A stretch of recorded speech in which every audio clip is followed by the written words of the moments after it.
Atol sa pagsaulog sa tinuig nga Hiling Pahiuli Festival sa probinsya sa Siquijor, ang mga kabumbirohan sa tibuok lalawigan nga pinanguluhan ni Fire Inspector Roderick C. Hamarolin, caretaker OPFM Acting Municipal Fire Marshal sa Siquijor, gideploy sa Mount Bandilaan Nature Park aron masiguro ang kaluwasan, kalinaw ug andam nga pagresponde sa bisan unsang emerhensya nga posibleng mahitabo sulod sa 5 ka adlaw nga kalihukan sa Semana Santa. Gi-activate usab ang BFP First Aid Service Team o FAST aron maghatag og tabang sa katawan ug mutubag dayon sa mga medical nga emerhensya. Uban sa BFP, ana usab ang uban pang mga hugbong sa seguridad sama sa PNP, PCG, Philippine Army, mga miyembro sa Provincial Disaster Risk Reduction Management Office, URASIS, ug mga kawani sa RHU. Ang nagkalain-laing mga aktibidades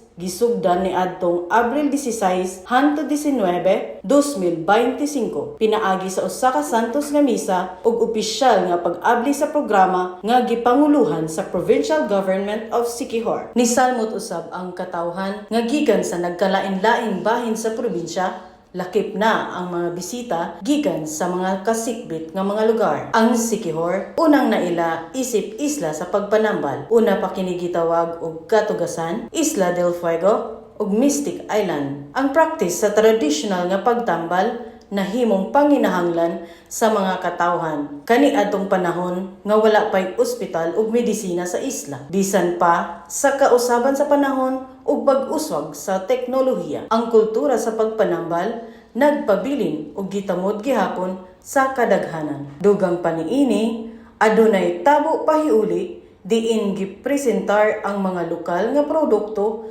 sa agrikultura, pagkaon ug mga produkto nga gihimo sa probinsya mismo. Sa katapusang adlaw sa kalihukan, diin nakadeploy gihapon ang mga kawani sa Bureau of Fire Protection, gihimo ang traditional nga paglubok o pagpulbos sa mga sangkap sa pahiuli nga gisundan dayon sa pagmasa ug pagluto sa mga sangkap niini. Inyong makita kung unsa kadedikado ang mga kabumbirohan sa pagpanalipod sa katawhan ug pagserbisyo sa tibuok kalihukan alang sa BFP TV Madasigon alang sa kaluwasan sa publiko.